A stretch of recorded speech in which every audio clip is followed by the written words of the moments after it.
Hello, this is A Lil Spooky, podcast about things that spook us just a little bit. Things like aliens, cryptids, conspiracies, or when you go through the McDonald's drive-thru and you get your meal with a side of barbecue sauce and you go home to eat your fast food, and then the barbecue sauce is actually from Burger King. What? Why? What? What? My name is Everett. And I'm Colleen. That's literally never happened. No, me neither. I'm just, just saying it would be spooky. really weird. It would be a little spooky, I guess. Sure. How are you today? I'm doing good. How are you doing? I'm good. I've been playing through Resident Evil 8 Village. It's some spooky stuff. I'm not really far at all in the game, but that vampire lady sure is tall.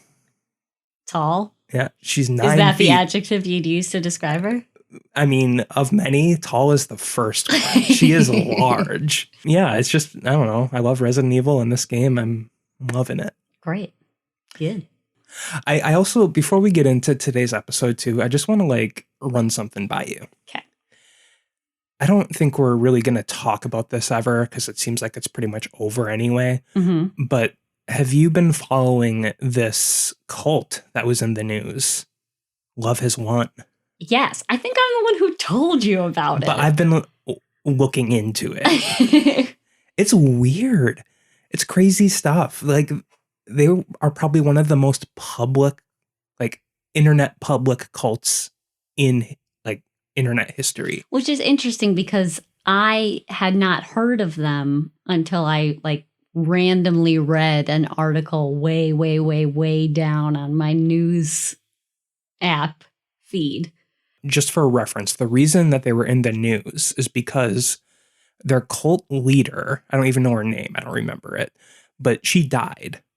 And she was found in the home of one of her followers, along with several other followers. Her corpse was mummified and strung with Christmas lights. And they were worshiping her like an idol. Okay, it sounds weird, but did you know that in every Catholic church there is some sort of relic of a saint or something? Of a saint. Like a fingernail or a toe. I understand, and that is also creepy. I'm just saying, with this, it's like a full mummified corpse of a recently deceased person, but Christmas lights wrapped around her. Yeah, that is a little... Well, it's festive. It is festive. But I just wanted to talk about it because it's crazy how, I guess they had quite a large following, but I didn't know about it till that story happened.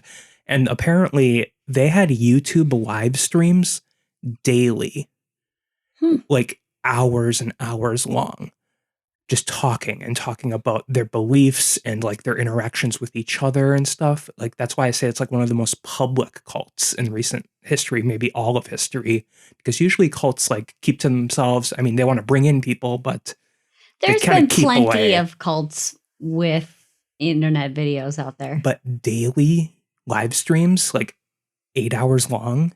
I mean, that's a lot of time. It's a lot of time.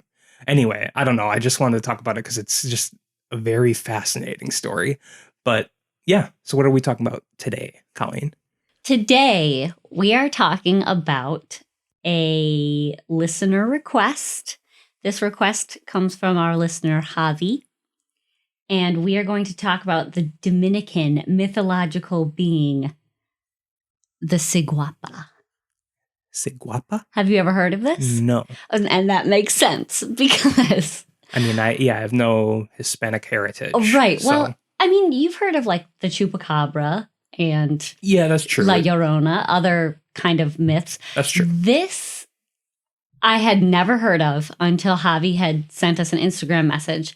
So I looked it up. It's almost exclusively a Dominican myth. Okay. It's not, pervasive among Latin America in general. It seems to only kind of centralize among the Dominican people. Cool. So this is going to be something that probably a lot of people haven't heard of if it's very isolated to that one country. Yes, and it is super interesting and cool. Though before I start talking about it, I just want to mention that because it is localized in such a small percentage of people, researching it and finding like specific stories was really difficult, especially in English. Sure. I do have some Spanish background, so I did look for resources in Spanish, but I will point out I have not spoken Spanish in probably like 5 years. Like 8 years. Yeah. So my Spanish is rusty. Javi, send us an Instagram message. Let us know if I covered this correctly, what I'm missing. Cool. But this is a super interesting story. So we're talking about the Ciguapa. And it's the Ciguapa? Ciguapa. Ciguapa. Okay. We're going to talk about what it is, where it comes from, and whether or not it might actually exist. So this kind of falls in that realm between cryptid, myth, and urban legend and folklore, kind of like the Black-Eyed Children. Like, would you call that a cryptid? Or No, a legend, a myth? Yeah, I'd call it more of a legend just because cryptids usually are like, they bring to mind animals, but like... Right, exactly. Yeah.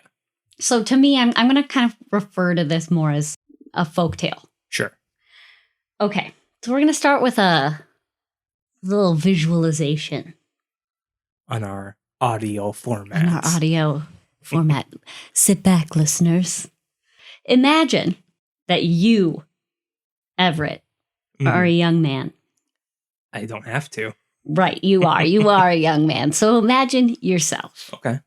You're walking through the lush forests of the Dominican Republic, which I'd like to point out covers 40% of the country. Wow. It's pretty intense. You're walking alone through this beautiful forest, lush greenery. It's amazing. So what are you doing there? What's your sitch? I mean, What's you going on? put me there. Yeah. I guess I'm just taking a afternoon stroll after a light lunch, and I'm just looking for a nice tree stump or fallen tree to sit on and relax. Cool. That sounds cool. Nice. Oh, you put me in this position. I don't know. All right. Well, I don't know. I'm just wondering, like, what you think you'd be doing in the forest. Interesting. You're just on a post-lunch stroll, essentially. I guess. Okay. I don't know. You give me a little more to work with, please. So you're walking, right? And you Yes. you hear this sound. I'm sitting. Well, now you're sitting. Okay, you're sitting on a stump, resting, and you hear this sound. Shut up. Okay, that's what you think you would say, but really in the back of your mind, you're thinking, damn, that's the sexiest sound I've ever heard in my entire life. That's what you Like, were going damn, for. that is so hot. That's what you were going for? No, it's just you hear that, and that is the first thought that comes to your mind. Okay. So you decide to get up off your stump, and you're like, you want to find the source of that noise. So you're walking around, and you hear, so attractive. and I love suddenly it. from behind a tree, you see it. It's a small woman. Not tall. Okay. With either blue or brown skin. Let's say brown. She's got brown skin. She's totally naked. 100% naked. Nice. But she has butt is involved, but she has long, amazing, luscious, shiny hair that you would be totally jealous of, and it goes all the way down to her ankles. That's what I want. Basically, this sheet of hair covers her like clothes, but she's still naked. Like, you know, she's naked. What color is the hair? Black. Very long, black, luscious hair. So like my metal dream. Yeah, sure. Well, she basically looks like you found an indigenous woman with beautiful hair who happens to be kind of small. And goes, Yes, and she doesn't speak. She goes, Okay. So you're like, cool. It's just a lady, naked lady. I mean, does she need help or something? I don't know. I guess I mean, if we're doing role play, I guess I would say, Hello, Yeah. my name is Everett. While you're doing that, do you shaking her hand? I mean, if she just appears, I'm assuming she's still a distance from me. So Yeah, she's like peeking out behind a tree. yeah, I'm just waving. Okay, but do you like look into her eyes? Typically, that's what a human would do. You are now bewitched. Oh, yes. You're totally bewitched. You looked in her eyes. So she turns around, she starts walking away from you. I follow. Yes, you do. You follow her back to her lair, which is a cave or a tree or something. And two things happen. One, you guys totally do it. Whoa. Two, she sucks out your life force and eats you piece by piece, and then leaves your bones in her lair. Worth it? Maybe. So like a succubus situation. Yes, essentially a succubus. That is the one thing that was very interesting about reading this. It follows the pattern of a lot of other cultures' folklore. So this is the Dominican's version of a succubus, but it's just very specific circumstances. Essentially, yes. Okay. The other thing it kind of reminded me of was a mermaid. Yeah, like a siren. Like you hear that sound, siren. Yes, you hear the sound of the singing and you're attracted to it. You find it and then you like are dashed upon the rocks. I don't think the sirens had coitus, though. Yeah, no, in this case, you totally do it. Totally get it on in the cave or whatever. You keep referring to it as it, but it is female. Yes. There are instances of both female and male Ciguapas. So all of the descriptions that I read were of female enticing men. Though it is mentioned there are male instances of male Ciguapas enticing women. But no homosexual relations. None that I came across, but again, there's a whole wide internet that I don't have access to. So from everything I've read, watched, and heard, because I listened to like a couple Spanish podcasts, I watched some videos, I read as many articles as I could, which I will admit, there's not much out there. At least to us. I'm sure there is quite a bit, like correct, native. Right, and that's why if this is a story that was told to you when you were growing up or part of your, cultural folklore, totally reach out to us and tell us the story that you were told. From my basic understanding, Ciguapa is short, beautiful looking, brown or dark blue skinned person with very long, luscious hair. The blue throws me off a little bit. I feel like blue I associate with someone that's dead. Mm-hmm. Could be. That's a little creepy. I don't like that. Well, there's one thing that I did not mention because we skipped over it in our role playing. You looked straight into her eyes and followed her. Uh-huh. You didn't notice that her feet were completely backwards. A little bit of a turn on. This is interesting because you said blue skin reminds you of dead. Mm-hmm. Backwards feet, some people have made the connection that it's like leading you towards your doom, like away from the light. Okay. I don't know. Interesting. Yeah. And when she walks, mm-hmm. is she walking with her face pointing in the direction? Yes. So she's walking She's backwards, walking like a normal person. But like just only the feet are backwards, not the legs. Only the feet are backwards. Yep. Okay. So basically it makes them difficult to track because their feet are facing the opposite direction in which they're walking. I mean, if you know what you're looking for, it's not that difficult. You just do the opposite direction. Exactly. Right. The Ciguapa is a story a lot like the Wendigo in that people tell their children about this to keep them from wandering off alone into the forest. I'm sure they take out the doing it parts. I was going to say, this seems like an odd one to use as a cautionary tale for children. Not every story that I read had the sexual component, but a lot of them did. That seemed to be... that's kind of what made it the succubus sort of thing. It entices you and then you do it and it eats you like a... what are those called? Those bugs? You can't see my little hands right now. She's like doing a weird... like... what are the praying mantis? Oh, okay. Sure. Yeah, that's interesting. One thing I do want to say too, I feel like they would be very good at like perching themselves on a tree limb because their feet are backwards, but their knees are in like a regular human position. So you can bend forward, but then use your feet and like the back of your feet where the toes are to grasp the branch. So it is mentioned in a lot of places that they live in the trees. Yeah, that would make sense. This is a cultural folk tale, so obviously there's tons of different variations, but generally they live in the forest, in caves, or like in the treetops. To me, this sounds like a boogeyman story, like something you tell your kids at night, like around a campfire.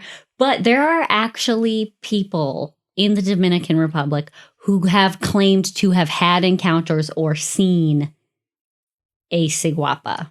Encounters.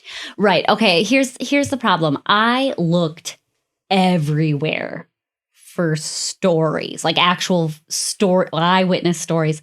The problem, I think, is most of these stories are probably passed down from like, grandfather to grandkid, like told at the dinner table. Sure. They're not written down in a collection and put online, especially not in English. So I could not find any actual stories of people who have had encounters, but I did read in multiple places that people have claimed to have had physical encounters with them. Physical encounters. Well, again, I don't have any descriptions about what may or may not have occurred during said encounter. In your initial description, I'm going to be honest, I was a little distracted that actual sex happens. But you said that she like eats you. She actually eats you, or does she like drain your energy during sex?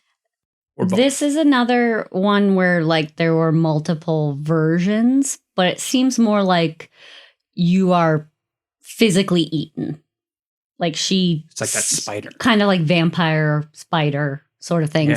Some stories I read, like she takes you apart piece by piece and eats you.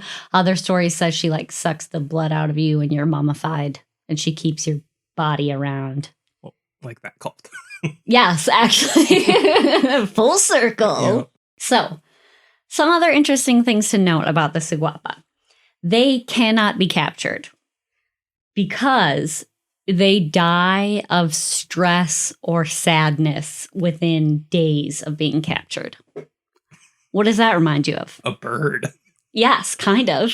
Oh, really? Kind of, yes. But also, have you heard of like mermaids? Generally, the legend is if you catch a mermaid, they are so sad to be away from the sea that they die. Oh, I don't know too much about like mermaids in general other than the Disney movie. Okay. But like, yeah, I didn't make that connection at all. I was just thinking of like an animal that's taken from its home. Sure. Yeah. I mean, and that's kind of what the implication is. Like they're so much a part of the forest that you can't take them away. They're like the protectors of the forest. They're one with the trees. Right. The other interesting thing to note is the only way to catch one is with a brown and white dog that has polydactyly, aka thumbs, extra toes. Oh, yeah, that's right, the extra one. I could not find any information about that. Oh, and it has to be a brown and white dog. Brown and white dog with multiple extra toes. I looked. I know. I'm sure it was very difficult to find anything about that. I'm just wondering what is the dog gonna do? I don't know. There was no descriptions about the actual hunt, what the dog did, like what the point of the extra toes was. Does an extra toe give them more grasping power to take them away? I don't know. Anyway, that's just a thing. So you can catch them, but it will die. I don't think that's super common in dogs either. I know it's a lot more common in cats. Yeah, like those little mitten cats. Yeah. I don't know. Especially, you'd have to find a brown and white one. True. I wonder if you like just paint it. Does that count? Don't know, man. Probably not. So that's the one version of the Ciguapa. Basically a succubus luring men with her sexy backwards feet into the cave to eat their bods. It's a good creature for the next Resident Evil game, I think. Yeah, well, and I will post some pictures that I found, or like drawings. It is the coolest / creepiest thing to see because it looks like just a person with long hair. And then you look at the feet and you're like, whoa. So that's one version. There's a very different version of the Ciguapa that I also read about that showed up multiple times in my research. This version has all the same attributes, but they don't have the backwards feet. It's basically like a very small person.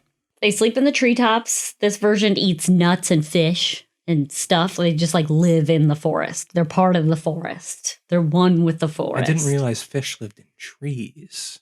Well, you know. So this version of the Ciguapa is said to have lived within the mountains of the Dominican long before the first indigenous people crossed into it. And in the legends that are more similar to this story, the Ciguapa comes out at night to steal food from villages and houses, but if they see people, they run away. So they're not necessarily dangerous. They're like another creature that is scared of humans. So it's like almost the exact opposite. So they're not trying to entice people. They're just staying away from them. Right. Okay. This version is less spooky than the first one I told you, but it's actually the original version of the legend of the Ciguapa. A lot of people attribute the idea of the Ciguapa to originate from the Taino people, the original indigenous people of the Dominican Republic. They inhabited the region before, obviously, white colonists got to it. However, the first mention of the Ciguapa was in a novel written by Francisco Guridi, published in 1866. In his story, a male Ciguapa spies a young couple at a river getting water. And he gets so jealous that there's an instant connection made between him and the girl in the couple. And it later eventually leads to the death of both of them.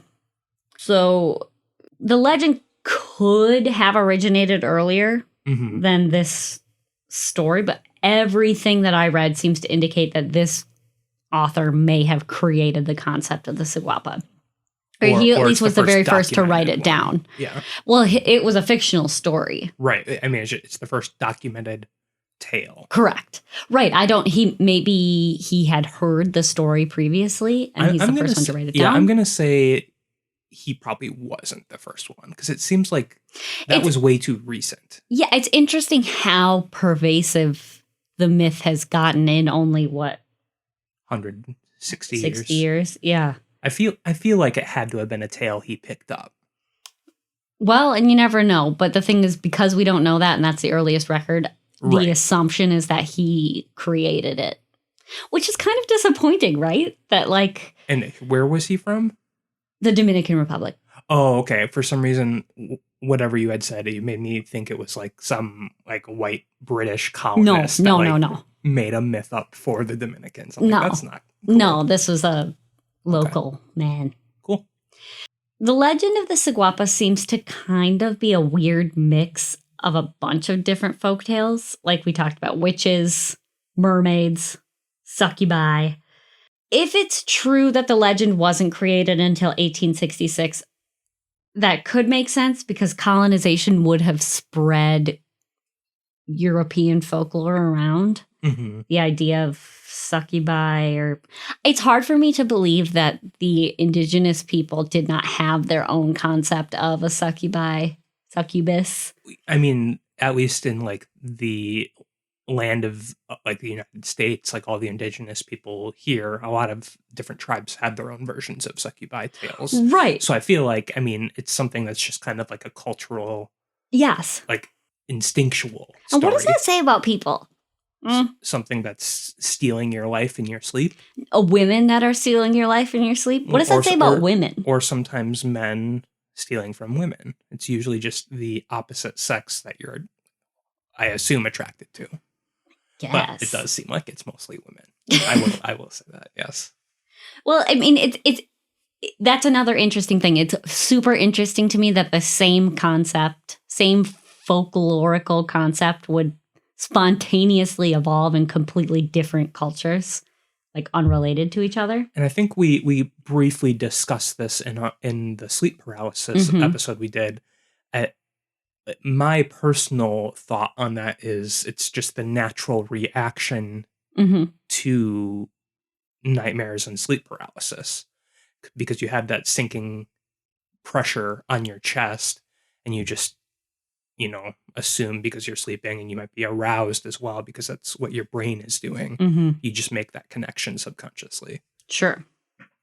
Well, okay. So we have mermaids, which I'm just guessing here, but I think they evolved from, like we said, Greek sirens. Beautiful, human-like women with beguiling voices that lure men to their deaths. Then we've got the general succubus, which is a demon that takes the shape of a woman or a man to seduce men and then steal their souls. And the origin of the succubus legend is pretty interesting. Most people trace it back to the story of Lilith. Yep. And we talked about that. Sure. Adam's first wife. She claimed that she was equal to Adam, and when he didn't agree, she became a demon who sickened male children. Somehow, the legend evolved into her becoming a vengeful spirit that kills men. And I will point out, too, when you say Adam's first wife, that's according to some people. Yes, I don't think it's that's not actually in the Bible. No. Right. I always thought that Lilith was just like the first demon created by Lucifer. I never really put it together that she was, to some people, the first wife of Adam. I believe in the original story, so Adam is made out of dirt, and she was also made out of dirt. So that's what made them equals. And then when Eve was made, she was made from Adam's rib, and therefore was not an equal. But again, the Lilith thing is also not in the Bible. It's just according to these myths from other adjacent religions and beliefs. Correct. I'm not actually sure. I think it's actually a Jewish legend. It's not like in the Torah, but I think there's some Jewish sects that believe that. But anyway, go on. So to me, that's kind of where the origin, like those legends, if it did in fact evolve, like come from 1866, the story of La Ciguapa, that could be the explanation of where the concept of the Ciguapa comes from. Sure. So like, what's with the backwards feet though? Yeah. It could be a way to distinguish that they're not human because they look human. They are attractive like humans. Think mermaids. They look human, and then you look at them and they're actually half fish. Right. So they're super sexy until bam, backwards hoof. Hoof? I don't know. I just like the word hoof. So this is a common way in a lot of folk myths, like I said, mermaids, to highlight that something is not human. In a Hindu myth, there's ghosts that take on a human form, and the only way you can tell they're not human, backwards feet. Okay. I was actually, and I will admit this to everyone listening, I was just Googling something on my phone while Colleen was saying that because I feel like I had heard that from somewhere before. And as I found what I was thinking of, Colleen also said it too. Yes. So, yes. So that's the only other one I could find that specified backwards feet in general. But I think it's just kind of supposed to make them an other. Right. And having them, the backwards feet, could again be kind of symbolic as leading you towards or away from, the purity of your regular life. And almost like death adjacent, where it's like, it's not necessarily signaling death, but it's like a otherworldly, like demonic type thing. Or there's a common condition called talipes equinovarus, or club feet. So basically when a baby's born and their feet are kind of rotated inward at the ankle, that's club feet. And, in some kids, it's like very mild, but in some severe cases, your foot can flatten out and it actually looks like your foot is like completely backwards. Just because it's like turned so far in. Yep. Interesting. Those are the probable origins of the Ciguapa. However, there are people who have actually claimed to have seen them. So all of the explanations that I just gave you are explanations that it's obviously a myth and these are the myths that it evolved from. Mm-hmm. But people have claimed to have actually seen them Right. in real life, for Sure. realsies. So I came up with my own theory about what the Ciguapa actually is. Are you ready? Yeah. And I've got a whole explanation about it. Here's my theory. The Ciguapa are an ancient race of people who existed long before the indigenous people reached the Americas, and they still exist, which accounts for the occasional sightings, and they live in small numbers in the forests of the Dominican Republic, purposefully isolating themselves from the modern world. Like the children of the forest from Game of Thrones, almost. Yeah. Or what's that? There's plenty of, I shouldn't say plenty, there's a few uncontacted Like tribes, cultures that occur still today. Mm-hmm. This may just be an unconfirmed, isolated, uncontacted culture. And that's my theory. And that's why they try to entice men for sex, because they don't want to inbreed. Well, okay. So hear me out. I've got explanations for every aspect. Okay. I thought about this because there wasn't that much to talk about in terms of the legend of the Ciguapa, because I don't have cultural access. Right. I would love to hear actual stories. But as I was reading through everything, I was like, what is it that could make this real and not a myth? Mm-hmm. You know, because there are people who believe it is actually true. Yeah. Just as there are people who believe that the Wendigo is an actual creature. Bigfoot. Yeah. Right. But what is it that somebody might have seen that would make them think this is the Ciguapa and I saw this? So everything points to an isolated tribe.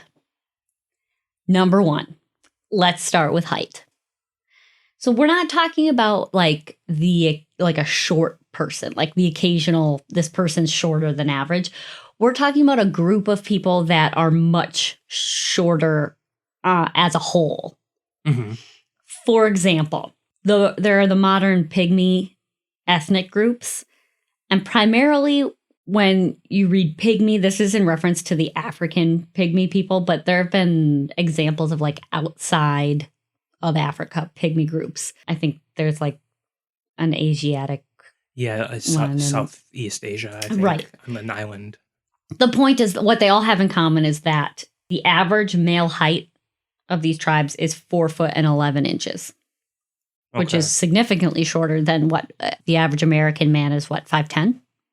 Yeah, something like around that. there. Maybe even so a solid foot, about a foot shorter than the average American male. Yeah, I mean, especially even in the last 150 years, just the average height has gone up significantly too. Right. So, and these people are isolated, so they may not have, had the same gene pool. Correct. Right. So that's proof that the height thing, the thing that makes them smaller, different from the rest of the people inhabiting the Dominican Republic, it's an actual documented thing that happens in specific cultures. If you want more proof, I mean, we're talking about a densely forested area with reduced sunlight. I assume relatively little vitamin D being absorbed, which would limit calcium intake, which would limit bone growth. And if you are, I guess breeding is the word to use, within your own small group of people, that's just going to perpetuate the... I wouldn't call it breeding. What reproducing. Reproducing. Thank you. That's so much better. Not to mention, we're talking about a tribe of people that have existed before the indigenous peoples inhabited North America. And the average prehistoric person was 5 foot 2 inches or less. Wow, yeah, that's even taller than I was expecting. I was expecting them 4.5 feet. Right, I was expecting them to be around the 4'11" mark. 4.5, yeah. So this could just be a people preserved in time. So that's height. 2, how would they have even gotten there if they arrived before everybody else did? So let's just get the coolest explanation out of the way first. Aliens. Of course. Perhaps this is even an ancient alien race, and that would explain the blue skin. And these aliens might have even been present in the Americas way before the evolution of modern humanity. You don't know. You don't know. Maybe. I don't know. You don't know. What I'm wondering though, and I haven't seen any pictures of these, when they're described as blue skinned, I imagine it's not like blue. Dark blue. I imagine there's just like a blue tinge to like to an actual human skin color and not just blue like an alien. Right. So in the original description they have brown skin, and they mention it's like a perfectly proportional, strong, beautiful woman, just small with long hair and brown skin. I agree with you. I think the blue skin might be, perhaps there have been people with very dark skin that have been described as like blue-black. Or like when you think of hair, people say blue-black hair. That's true. Perhaps it was just kind of like a... Well, and if they are deep in the forest too, I wonder if lack of sunlight contributes to like maybe a blue tinge of some kind. Mm-hmm. Maybe. I have no idea of the science of that. But so let's move past that. Move past aliens. It's probably not aliens. No. I love the idea that it is an alien tribe just hanging out in the forests of the Dominican Republic, but if I gotta be rational, how would a human have gotten to North America before the indigenous peoples arrived and populated it? Mm-hmm. Perhaps this was a species of human that evolved separately from the humans that eventually spread across the globe. Maybe they're not Homo sapiens, as we are, but they're a different species of hominid. I mean, we were known as Homo sapiens to have eradicated other species. Yeah, we eradicated is it Neanderthal? Mm-hmm. And other ones, Homo erectus. Well, I thought we were Homo erectus. Well, maybe we evolved to them. Okay, we probably sound like idiots right now to people who actually know what they're talking about. But there were multiple species of hominids that occurred at a single time, and Homo sapiens happened to wipe out whoever or the other ones just died out. Or they died out, correct. So it's not impossible to imagine that there could have been another evolutionary branch of human beings. And I think there's quite a few examples of that in other life forms too, depending on the circumstances needed in your like ecosystem. You'll develop similar traits to a completely different branch of life, but you develop like the same type of beak needed, like in birds. Yes. Yep. So, I mean, I guess that's not that hard to grasp as a possibility. And it would make sense if, like, before the continents shifted to where they are today, when things were more connected, not like necessarily Pangea, because that's very ancient, but like maybe when North and South America were closer to Asia, there was the ability to somehow travel, across like the Russia area to Alaska, and they just came to this side of the earth before others did. So that's one theory that I came up with off the top of my head. I think more likely is this third theory. The Americas are thought to have been populated by humans anywhere between 13,000 and 33,000 years ago by people migrating from Asia across the Bering Land Bridge before it became the Bering Strait. Right. I mean, that's like a major oversimplification of routes and stuff. Sure. But generally, that's what you learn in elementary school. In comparison, it's thought that the Taino people, native to Hispaniola, didn't actually reach the island until about 4,000 BCE. Okay, sure. I mean, that's a crazy long time ago. So we're talking about people that have inhabited the Dominican Republic for 6,000 years. But could it be possible that a group of people came over during that migration, got to the island of Hispaniola, and then were essentially isolated there, forgotten about, until such time as the Taino people came and inhabited it? Do you know what I'm talking about? Yeah. Like, it could have been there for thousands of years.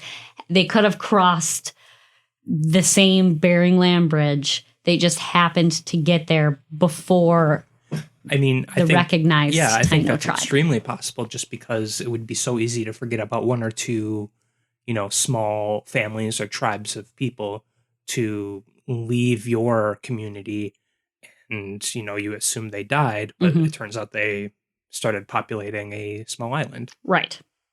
Well, large island, but Yeah, large island. Okay, so we've basically just established through all of that my theory is not impossible. no, not at all. So here's my full explanation. There was a people that lived on the island of Hispaniola for thousands of years before the arrival of the Taino people. I would like to say that it's actually a race of aliens, but it's more likely just a tribe of people who moved there and were forgotten for centuries until the Taino people rediscovered the island. These people, being an ancient race and staying exclusively on that island for thousands of years, retained the characteristics of the original ancient shorter statured people that would have moved across the land bridge. Sure. They had dark brown skin that could have been misconstrued as dark blue, I suppose, if you're in the right light. I'm not sure. But they have dark brown skin and obviously amazing hair that they grew out to be amazingly beautifully long for, I don't know, cultural reasons. Or it's hot there, so like they decided clothes aren't their thing. And they just they have the hair for and they have warmth. hair for protection. Whatever, be free. Free the nipple. After living on this island for thousands of years, establishing their culture, the Taino people arrived expecting the island to be uninhabited. Obviously, these original people, who I'm just going to call the Ciguapa now, tried to protect themselves and their island from this invading people. And this is why the Ciguapa now are associated with violent death. Like, they physically wanted to protect their territory. However, the Taino were able to take over the island, and the original inhabitants maybe resorted to preserving their lines by intermixing with the Taino. Mm-hmm. However, Taino weren't into this. And they saw these people as enemies still, like lesser than, probably. So the Ciguapa were kind of, over time, viewed as seductresses who would lure you in just to kill you. Instead of, people just trying to survive. Yeah, not inbreeding. Correct. So over time, because obviously, the Ciguapa probably moved farther and farther back, trying to isolate themselves, to protect themselves. Over time, the numbers of these people dwindled and they retreated to the mountains where they still reside today. But because their population is so small and they're all they're having kids within their own community, they've retained their genetic appearance, which would be dark skin, short stature. And my guess, maybe the backwards feet is a genetic defect like club feet that's been passed on through the generations and is just a very common trait. There are specific, and I don't have names or facts for this, but I know there are certain cultures where the population of deaf people is incredibly high. So their language has evolved to be both spoken and sign language. Right. And that's because, they're in isolated communities. And so that genetic predisposition for deafness has just continued on and grown in that community. Yeah, so they're adapting. Right. So potentially maybe not all of them have this quote unquote backwards feet, but it's a genetic trait that happens to show up frequently within this community. And I mean, this is speculation, but maybe what I said earlier was maybe half correct. Maybe it was a genetic mutation that actually served a purpose for better grasping onto trees when you're up in the trees, and could be maybe something like that. So over time, in this case 6,000 years since the Taino have arrived, the knowledge of the existence of this tribe has been lost. They've been as isolated as they possibly can be. And the stories of these people were passed on as legends. Don't go out into the woods at night. There's people in the woods that might kill you. There's these seductresses. Like those threads of truth from thousands of years ago have passed on, and essentially now it's just become a ghost story. Right. One thing that's mentioned that I totally forgot is they don't talk. They whine. They communicate through whining and grunting. Okay, yeah, I forgot about that too. So yeah, that makes more sense because And they likely have their own language. It's just been construed as sounding like whines or grunts. Or, if you make sounds trying to communicate with somebody who doesn't understand you, right. It's going to sound like grunts and chirps and stuff. Yeah, people that don't know English say that the English sound like snakes from all the S sounds we make. Yes. So that could explain the no speaking, the fact that they don't speak. Instead of just being an enemy tribe, now the Ciguapa are just evil, bewitching temptresses who look like us but are not us in the minds of the people who reside on the Dominican Republic. Interesting. Through stories. And that would also explain why they might die in captivity, because there have been several documented cases of isolated tribes being contacted by modern humans and dying in large numbers from disease, or even the stress of just like being away from their culture and their everyday life.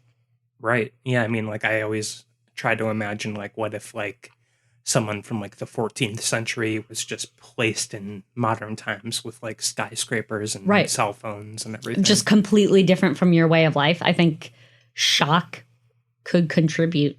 Shock and sadness and depression could contribute to your death. And that's been documented.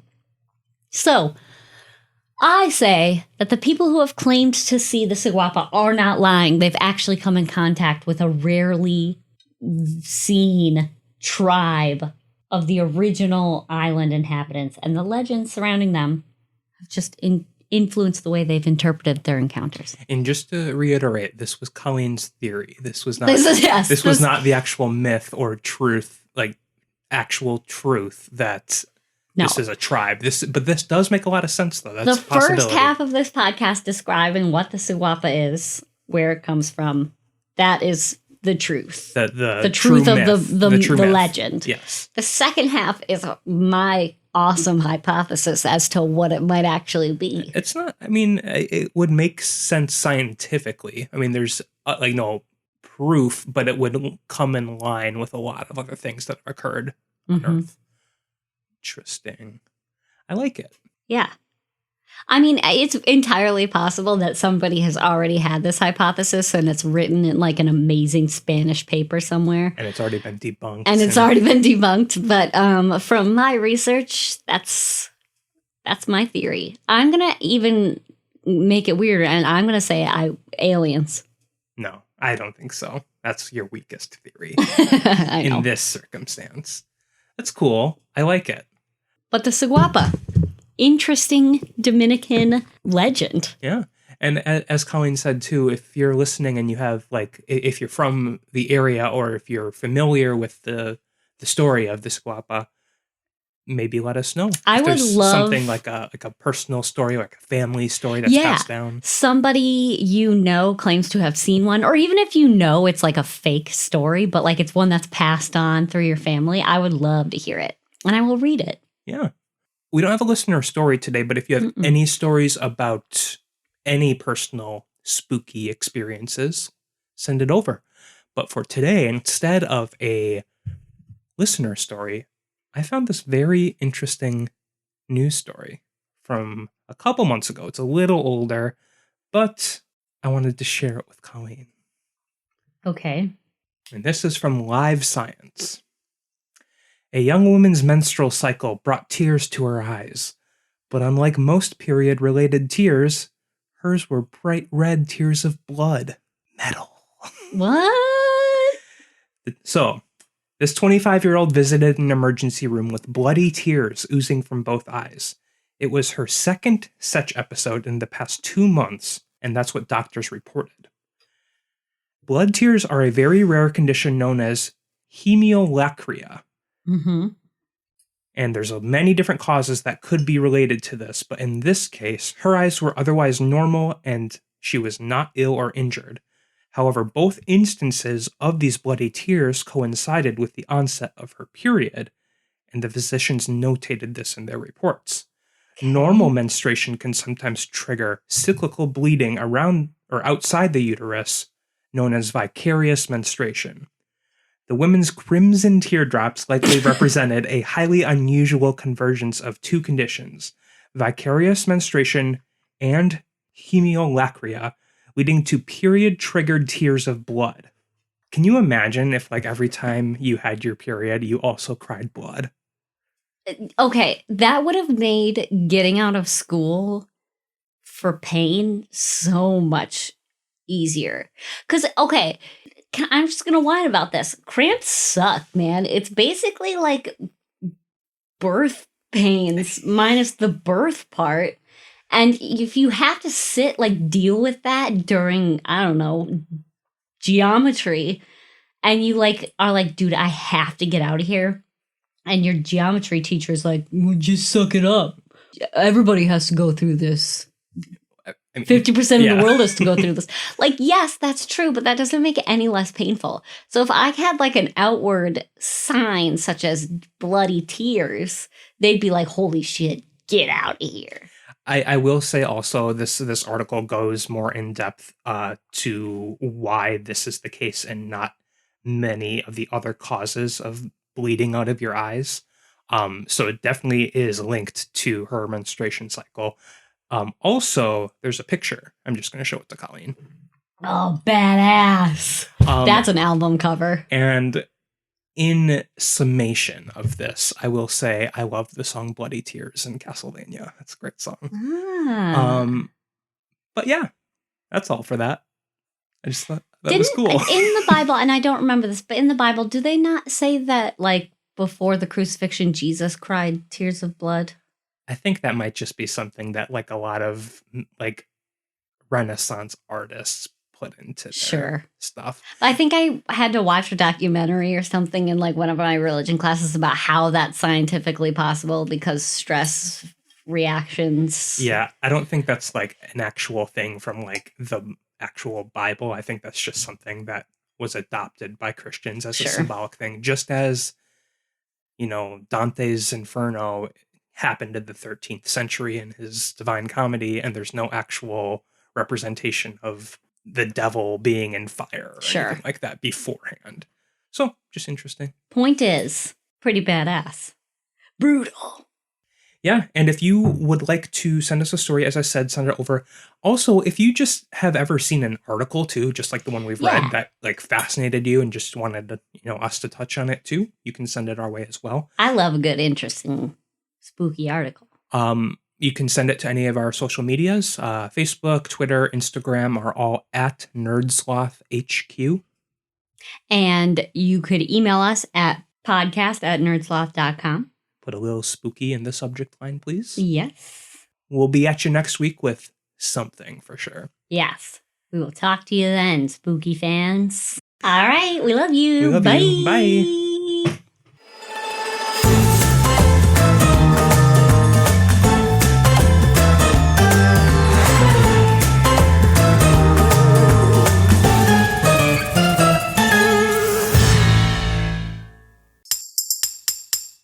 Presented by NerdSloth, a place for lazy nerds. If you like what you heard, consider donating at patreon.com/nerdsloth so we can continue bringing you quality shows. Be sure to also leave us a review and share your favorite episodes and clips on social media. If you're looking for more content, visit us at nerdsloth.com.